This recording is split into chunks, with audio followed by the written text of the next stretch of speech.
Bandiere a mezz'asta fuori dal municipio di Trebaselega, oggi giornata di lutto cittadino per tutta la comunità trebasilicense.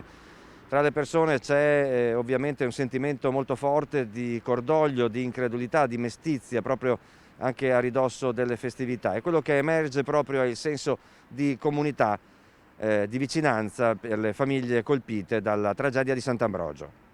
I bambini non si devono toccare, i figli, perché sono innocenti, ecco.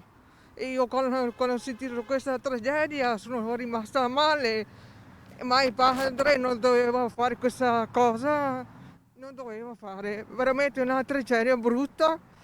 E questo Natale è brutto perché non è Natale, questo sarà un lutto per sempre. Non poteva uccidersi lui, ma noi bambini. No, no. Non so come che si faccia a prendere un coltello e andare di fronte a un figlio. Vuoto e basta. La comunità, le persone che conoscevano sono sconvolti perché è una cosa inaspettata, capirà? Quindi un gesto di questo tipo non ha giustificazioni. L'unica cosa che posso pensare è che ci sia un problema psicologico. Dio abbia pietà della sua anima, sicuramente credo che abbia avuto un attimo di squilibrio.